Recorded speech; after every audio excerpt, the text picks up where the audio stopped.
이제 지난 시간에 이어서 계속 사도행전을 하고 있습니다. 오늘 사도행전 9장 3절부터 9절까지 말씀 가지고 함께 말씀 나눌 거예요. 여기 아마 여기 자세히 더보기 같은 거 하면 성경 구절 나올 겁니다. 제가 한번 읽어 드릴게요. 사울이 행하여 다메섹에 가까이 가더니 호련히 하늘로서 빛이 저를 둘러 비추는지라. 땅에 엎드려져 들음에 소리 있어 가라사대 사울아 사울아 네가 어찌하여 나를 핍박하느냐 하시거늘 대답하여 주여 뉘신 오이니까 가라사대 나는 네가 핍박하는 예수라. 네가 일어나 성으로 들어가라. 행할 것을 내게 이룰 자가 있느니라 하시니 같이 가던 사람들은 소리만 듣고 아무도 보지 못하여 말을 못하고 섰더라. 사울이 땅에서 일어나 눈을 떴으나 아무것도 보지 못하고 사람의 손에 끌려 다메섹으로 들어가서 사흘 동안을 보지 못하고 식음을 전폐하니라. 네, 많이 아는 말씀일 거예요. 네, 오늘은 이제 제목이 보일라나 모르겠네요. 바울의 회심. 네, 바울이 회심한 거는 다 유명한 일화라서 여러분들 다 기억하고 계실 거고,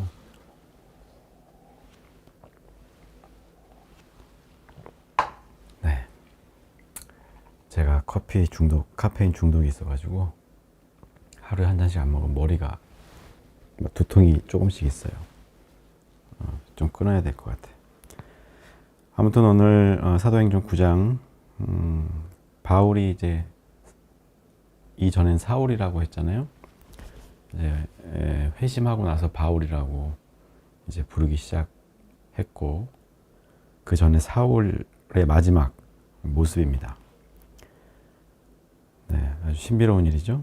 호련히 하늘로서 빛이 둘러 비치고 땅에 엎드러져 무서우니까 엎드렸겠죠.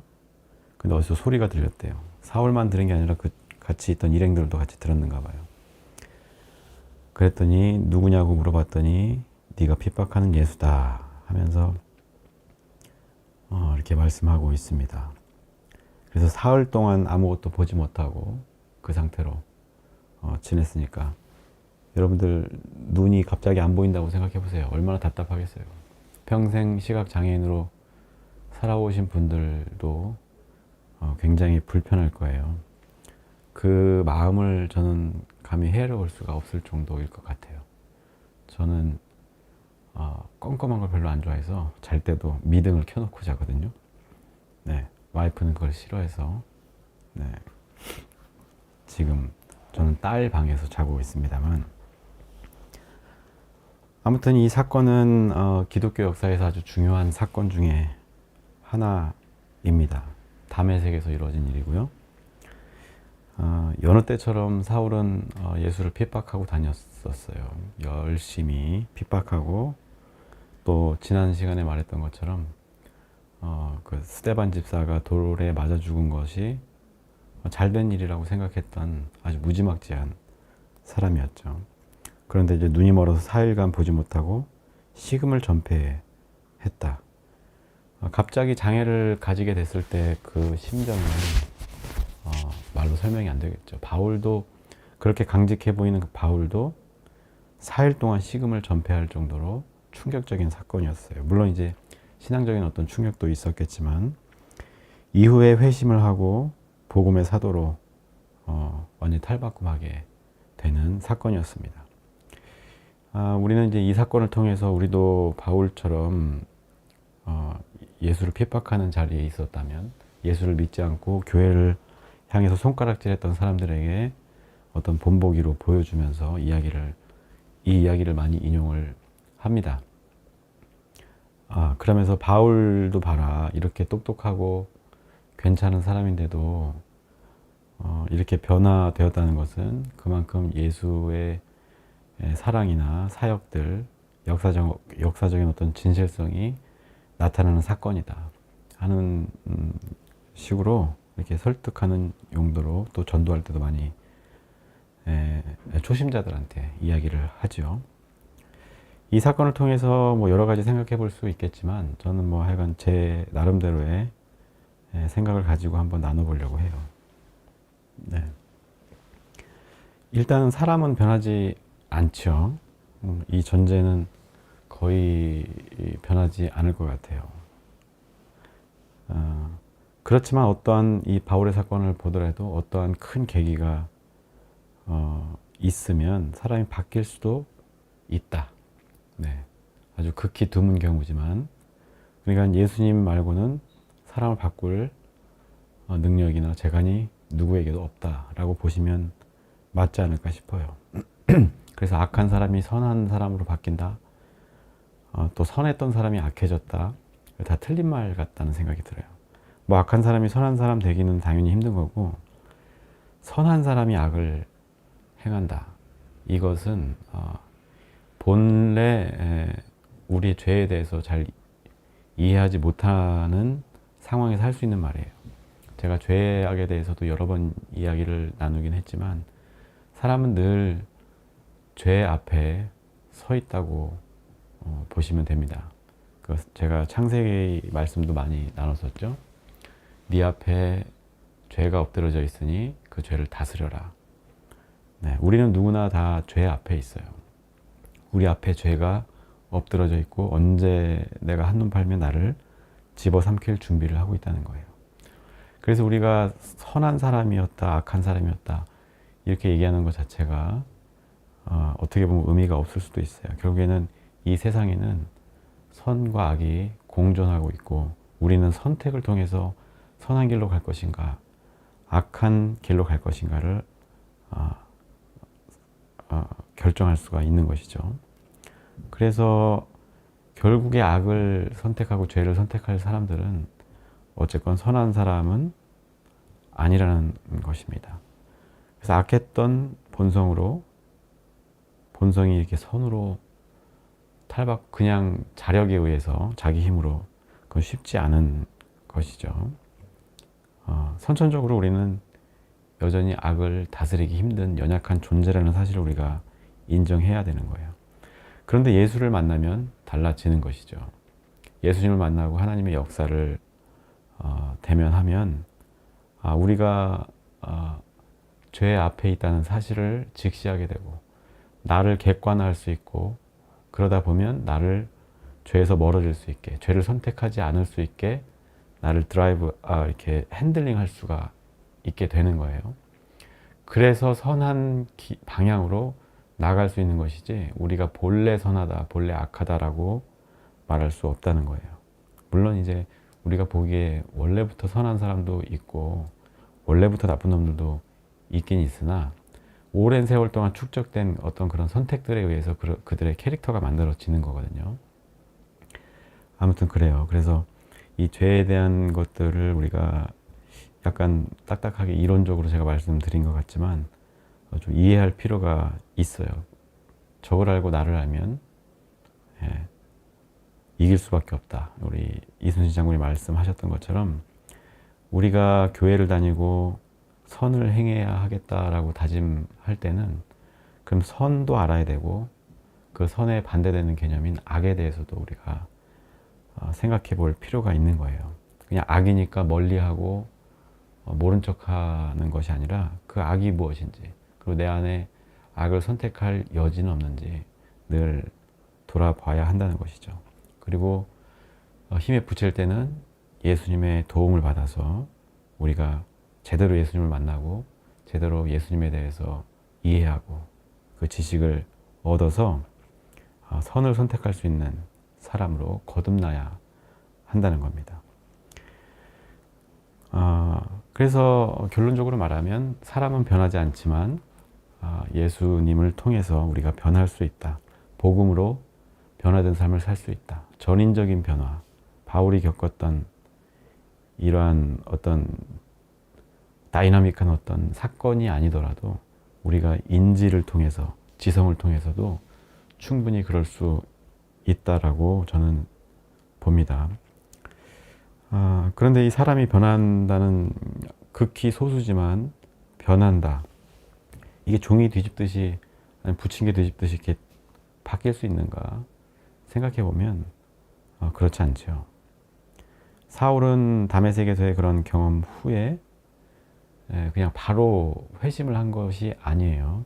사도행전에는 이렇게 간략하게 나와 있지만 뭐 여기저기 문헌들을 살펴보면 이 사건을 겪은 이후에 제가 저기 정확한 기간은 기억이 잘 안 나서 죄송합니다. 좀 찾아보고 왔어야 되는데 6개월이었나 3년이었나 뭐 이 정도 됐을 거예요. 둘 중에 하나가 아닐까 싶어요. 뭐 1년이라고 치더라도 아라비아라는 곳에 가서 말하자면 이제 칩거 같은 생활을 한 후에 이제 갑자기 이제 제자들을 찾아가서 나 이렇게 변화되었고 복음을 전할 준비가 되었다 이렇게 얘기를 하죠. 그거예요. 여태까지 우리가 믿어왔던 세계, 내가 생각했던 어떤 체계가 있을 거 아니에요. 우리가 그걸 흔히 세계관이라고 이야기를 하는데 기존의 세계관을 통해서 보아왔던 세상이 예수를 통해서 이 사울은 완전히 달리 보이기 시작한 거예요.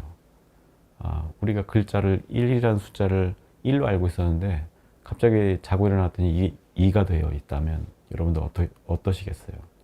우리의 모든 개념이 부서지고 내가 여태껏 해왔던 어떤 사유의 체계가 무너지는 거잖아요. 그러니까 이런 것들을 정리할 시간이 필요했던 거예요. 이 사람은 또 학자적인 스타일의 사람이었기 때문에 율법 전문가였기 때문에 자신이 가져왔던 율법적인 철학, 세계관을 다시 한번 꼼꼼하게 보면서 자기가 경험했던 이런 순간들, 또 예수님의 복음의 어떤 사역들, 예수님의 말씀들을 곰곰이 곱씹어 보면서 시간을, 이 인지 부조화 현상을 해결하는 시간을 가졌던 거예요.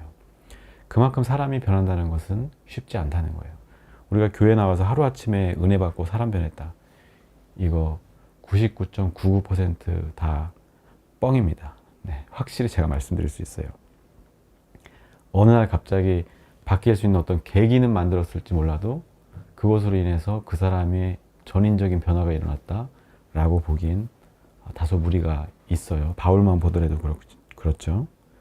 그래서 여러분들 혹시나 주변에 내가 변화되었는데 어쩌고저쩌고 하면서 꼬드기는 사람들 조심하셔야 되고, 특히 신천지 같은 사람들도 자기가 변화된 것처럼, 거기 신천지에서 새로운 것을 배워서 완전히 삶이 달라진 것처럼 이야기하고, 그것을 입체적으로 여러 사람이 같이 한 사람을 전도하기 위해서 막 그걸 뭐라고 그러죠? 그 모략이라고 그러죠. 모략을 통해서 한 사람을 사기치듯이 그렇게 믿게 만드는 건데, 결국에는 이렇게 변했다고 하는 것들 다 거짓말이라는 거예요. 이런 거는 절대 조심하셔야 되고, 뭔가 내가 새로운 걸 깨달았다.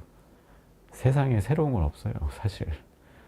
다 있었던 것들이고, 우리가 새롭게 만들어진 어떤 물질이나 이런 것들도 결국에는 우리가 발견하지 못했을 뿐이지 이미 존재하고 있었던 것이고, 이 지구의 이 질량의 한 부분으로서 이미 어떤 작용을 하고 있었던 물질들이란 말이죠. 아무튼 사람은 그렇게 쉽게 변하지 않는 거예요.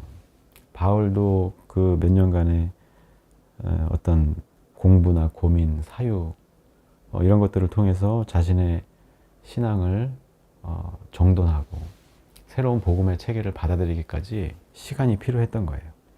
그래서 느닷없이 변한 사람들은 반드시 조심해라, 이렇게 말씀드리고 싶어요. 우리는 바울처럼 예수를 이렇게 극적으로 만날 수 없나, 이런 생각도 우리가 할 수 있을 것 같아요. 저도 그런 생각을 많이 가졌던 사람 중에 하나고, 왜냐하면 도무지 교회에서 얘기하는 그런 어떤 것들을 믿음으로 내가 받아들이지 못한 이런 것들이 많았거든요. 네, 그러면서도 믿어야 된다는 어떤 강박 때문에 믿는다 스스로 최면을 걸면서 그렇게 믿었던 어렸을 적이 기억이 나요. 그래서 마음 한켠으로는 바울처럼 이런 극적인 사건이나 어떤 기적을 통해서 내가 그런 것만 내가 경험하게 되면 진짜 제대로 잘 믿을 수 있을 텐데, 이런 생각도 했던 것이 사실이에요. 그런데 이런 극적인 만남만 만남인가? 네, 우리가 친구를 만날 때 우연히 어디 제주도를 놀러 갔는데 제주도에서 친구를 만나고 나면 더 반갑잖아요. 또 해외를 놀러 갔는데 해외에서 생뚱맞게 친구를 만났다든지 여러 가지 뭐 극적인 만남들이 있지만 그것만 반갑고 좋은 건 아니잖아요. 그냥 우리가 일상 속에서 그냥 약속하고 만나고 하는 것들도 어떻게 보면 기적 같은 일이거든요. 네.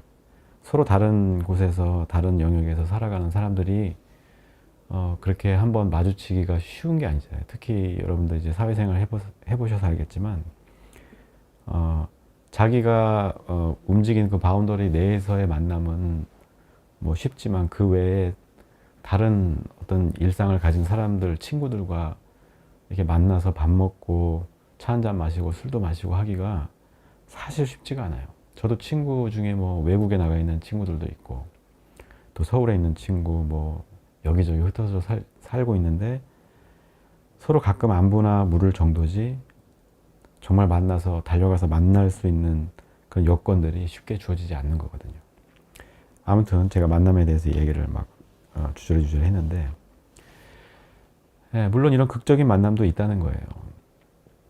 하나님이 필요하시다고 하면 바울과 같이 우리에게 갑자기 어떤 질병을 주시다든지 뭐 해서 그래서 하나님을 만나게 해주실 수도 있겠지만 대부분은 이미 하나님께서 우리의 상황을 통해서 또 친구들을 통해서 우리의 동료들을 통해서 여러 통로를 통해서 우리에게 말씀하시고 있다라는 사실을 우리가 먼저 기억해야 합니다.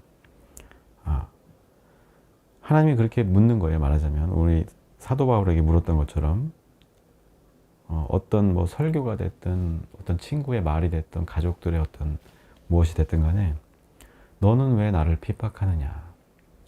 예수님은 지금 이 순간에도 우리에게 묻고 있는 거예요. 왜 나를 핍박하고 나를 못 살게 구니? 누군가를 미워하거나 괴롭히거나 남의 것을 탐할 때, 또 옳지 못한 일을 할 때, 또 양심에 거리끼는 일을 할 때, 그 모든 것이 예수를 핍박하는 것이죠.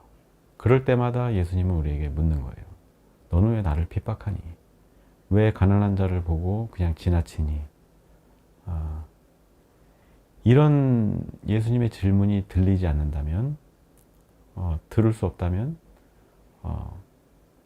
아무리 뭐 어떻게 말씀을 주셔도 우리가 변화될 수가 없다는 거예요. 예수님이 어떤 극적으로 우리에게 말씀하실 때도 있지만 이렇게 잔잔하게 우리 일상 속에서 말씀하시는 것을 듣지 못한다면, 들을 생각이 없다면 어떤 극적인 사건이 있는다고 해서 그 사람이 바뀔 수 있을까요? 네, 저도 지난번에 한번 말씀드린 것 같지만 저도 어떤 기적이라는 걸 체험을 해봤어요. 정말 신기한 체험이었고 그것 때문에 한동안은 내가 굉장히 신앙이 좋아질 줄 알았어요. 신앙이 좋고 예수님을 잘 이해하고 하나님 나라에 대해서 막 다 알 것 같은, 하나님에 대해서 다 알 것 같은 그런 생각을 가지고 살았는데 시간이 지나니까 그것도 희미해지더라고요. 그 기적에 대한 어떤 기억이나 그 기적에 대한 기대감이랄까 이런 것들도 다 사라지고 또 원래대로 돌아와 있는 제 모습을 보았던 기억이 있습니다. 극적인 어떤 이런 만남이든 무엇이든 간에 내가 변할 준비가 되어 있지 않으면 결과적으로 우리는 변화할 수 없다는 거, 그걸 우리가 잊지 말아야 합니다.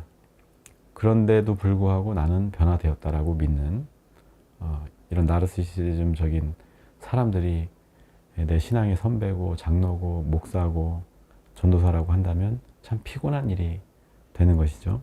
왜냐하면은 진짜 복음이나 자기 존재나 가치에 대해서 이해하지 못하는 사람들이 결국엔 어떤 신앙적인 그 모순점들, 괴리들을 메꾸기 위해서 하는 일은 상대방을 겁박하는 것밖에 없거든요. 네. 어떤 윤리적인 문제, 도덕적인 문제나 신앙적인 문제로 다른 사람들을 평가하고 지적하고 겁박을 줘서 자신의 어떤 통치력, 리더십을 공고히 하려고 하는 이런 행태들을 갖기 때문에 정말 우리가 분별을 잘 해야 돼요.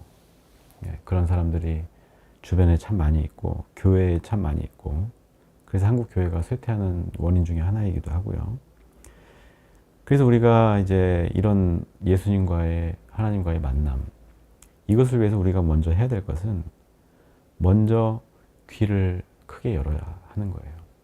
작은 이야기 하나, 스치는 이야기 하나에도 이게 나와 어떤 관계가 있는지, 또 이것이 하나님이 나에게 주시는 말씀인지, 그냥 우연히 지나가는 바람과 같은 흘려버릴 말인지 한 번씩 곱씹어서 생각해 볼 필요가 있다는 거예요. 특히나 성경 말씀을 이렇게 읽으면서 또 설교나 이런 강좌를 들으면서 제가 다 옳은 소리는 할 수 없어요. 제가 절대적으로 선도 아니고 절대적으로 옳은 사람도 아니기 때문에 절대적인 어떤 그런 말들을 하는 것은 아니지만 이 가운데서도 어떻게 보면 하나님이 제 입을 통해서 하는 말씀 중에 또 여러분들에게 필요한 말씀들이 있을 거란 말이죠.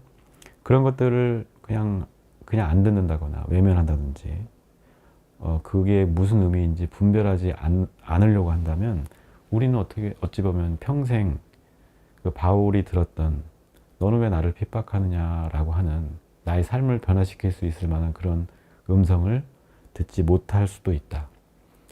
이 점을 꼭 유념해야 합니다.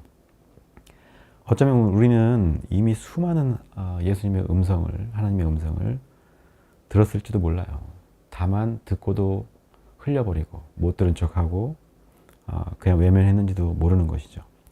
바울을 왜 훌륭하다고 얘기할까요? 그 음성에 반응을 했기 때문이에요. 이 반응을 했다는 얘기는 생각해보면 그런 거예요.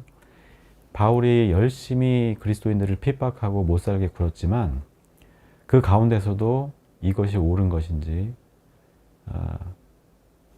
마음속에 어떤 그런 생각들이 있었다는 것이죠. 그리고 정말 그 예수를 위해서 죽는 사람들의 그 행동을 보고 또 저 사람들이 서로 선을 베풀고 자기 것을 나누는 모습을 보면서 자신이 여태까지 지켜왔던 그 신앙의 체계가 과연 옳은가에 대한 고민들이 아마 있었을 거예요.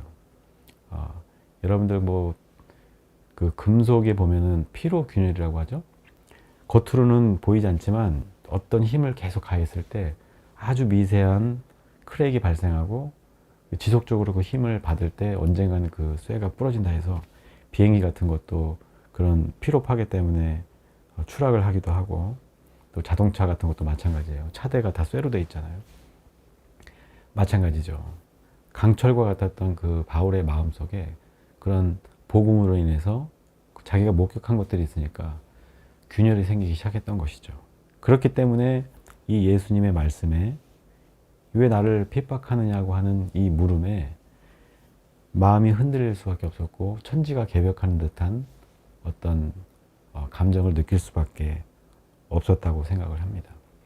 그만큼 하나님에 대해서 신에 대해서 많이 고민하고 진심으로 제대로 믿으려고 했던 사람이 아니었나. 저는 그런 점에서 바울이 참 위대한 사람이다.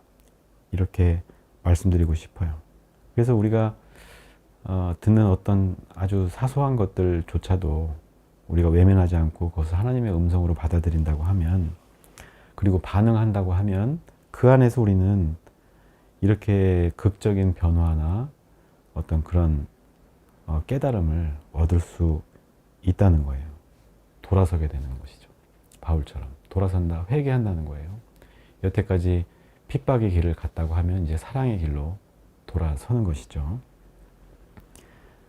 성경의 인물이나 뭐 어떤 역사, 또 거기에서 오는 어떤 교훈들, 어쩌면 예수님의 물음인 거예요. 너는 왜 나를 핍박하느냐? 너는 왜 악을 행하느냐? 너는 왜 연약한 자를 보고 외면하느냐? 다양한 경로를 통해서 하나님은 우리에게 계속 말씀하고 계시는 겁니다. 우리가 거기에 귀 기울이지 않고 반응하지 않는다면 우리의 삶은 그냥 여기서 제자리 걸음을 하는 것 뿐이에요. 물론 뭐 사회적으로는 성공하고 돈도 벌고 할 수 있겠지만 그게 큰 의미가 있을까라는 생각이 들어요. 하루를 살더라도 우리가 사람답게 사랑하며 사는 것, 그게 아름다운 삶이고 그 삶이 누군가에게 또 선한 영향력으로 뻗쳐나간다고 한다면 그것처럼 의미 있는 일이 어디 있을까 싶어요. 내가 사회적 지위가 높고 낮음에 따라서 달라지는 게 아니라 낮으면 낮은 대로, 높으면 높은 대로 그 자리에서 우리가 예수의 향기를 뿜어내는 이런 사람이 된다면, 오늘 말씀에 따라 말씀드려보면 예수님의 그 물음에 응답하면서 산다고 한다면 한국 사회가 얼마나 더 아름다워질까, 한국 교회가 얼마나 사람들로부터 존경받고 사랑받을까, 이런 생각을 해봅니다. 반대로 한국 교회가 욕을 먹고 신뢰를 잃었다는 얘기는 우리 한국 교회가 이 예수님의 물음에 답하지 않고 있다는 거예요. 응답하지 않고 외면하고 여전히 자신의 영달을 위해서 살아가는 그런 목회자와 성도들이 많다라는 반증이 되는 것이죠. 네, 그래서 오늘 말씀은 단순히 바울이 이렇게 회심을 했구나, 나도 바울 같은 사람도 회심했는데 나도 예수님 잘 믿어야 되겠다, 이런 교훈으로 끝내기에는 너무, 그렇게 끝내기에는 너무, 뭐라고 표현해야 되겠죠? 그렇게 가벼운 말씀이 아니다 라고 저는 생각을 합니다. 네. 우리가 바울처럼 되지는 못하더라도, 바울과 같은 어떤 극적인 경험을 하지 못하더라도 우리도 변화할 수 있고, 제가 처음에 전제를 사람은 변하지 않는다라고 얘기했지만, 우리는 하나님의 말씀으로, 예수님의 말씀으로 변화될 수 있는 존재라는 사실을 믿고 우리가 새로운 선택을 하게 된다면 우리도 변화할 수 있는 거예요. 이 변화는 긍정적인 변화, 선한 변화를 이야기하는 거고, 누구처럼 변화됐다고 사기치면서 나쁜 짓 하는 것이 아니라 진짜 변화돼서 우리의 삶의 가치관이 달라지고 우리의 행복의 기준점이 달라지는, 그래서 바울처럼 나중에 낮은 데도 있어보고 높은 데도 있어봤지만 다 나는 만족하며 살았다는 것처럼 우리의 환경이 이제 문제가 되지 않고 우리의 어떤 능력이 있고 없고 지위가 높고 낮음에 따라서 내 행복이 결정되는 것이 아니라 그 어떤 환경 속에서라도 우리가 하나님이 주신 참 평화와 만족을 누리며 살 수 있다. 이게 놀라운 진짜 변화인 거예요. 네. 이 변화를 누리지 못하면 우리가 아무리 대통령이 된다 한들, 유엔 사무총장이 된다 한들 행복하지 않다는 것이죠. 지금 여당의 대표나 대통령 같은 사람들 그 꼭대기까지 올라가서도 여전히 뭔가 목말라하는 모습을 저는 봅니다. 뭔가 더 가지고 싶어하는, 뭔가 더 높이 올라가고 싶어하는 그런 모습들, 거기서 내려오지 않으려고 발버둥 치는 모습들을 봅니다. 이게 얼마나 비극적인 삶이에요. 네.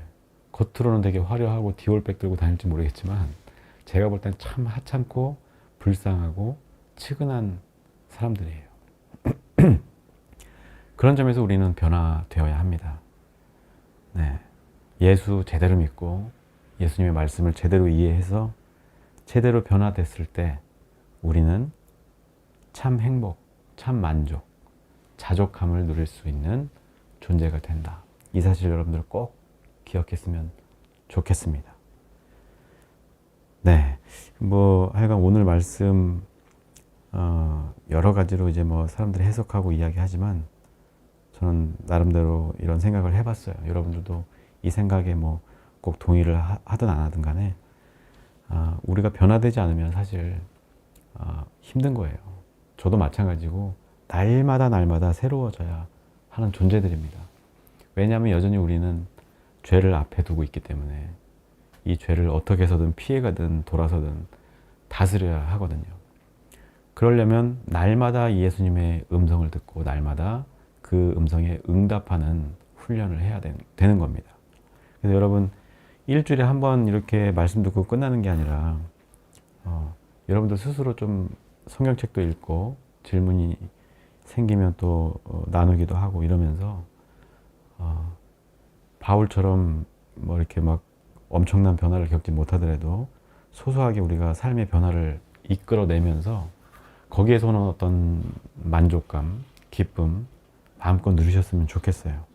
그래서 제가 교회에서 가장 하기 힘든 말이 성경 읽자, 공부하자, 책 읽어보자 이런 얘기예요. 너무 싫어하거든요. 그러나 우리가 기왕 예수를 믿는다, 교회를 다닌다 했을 때는 제대로 믿지 않고서는 우리의 삶이 어제나 오늘이나 내일이나 달라질 것이 없다. 이 사실은 여러분들이 좀 기억했으면 좋겠어요. 그래서 여러분들 우리도 바울처럼 변화된 삶을 통해서 이 세상에 이로운 사람이 되도록, 우리나라 이념이 그거잖아요. 홍익인간, 널리 이롭게 하는 사람이 되는 저와 여러분들 되기를 축복합니다. 제가 기도하겠습니다. 하나님, 오늘 바울의 회심 사건을 통해서 우리가 주의 음성을 어떻게 응답하고 살아가야 될지 잠시 고민해 봤습니다. 우리에게 주어진 그 말씀들을 외면하지 않고 나의 것으로 받아들여 나를 변화시키고 나를 채찍질하여 더 선한 길로, 바른 길로 가게 해 주시옵소서. 감사하며 예수님의 이름으로 기도합니다. 아멘.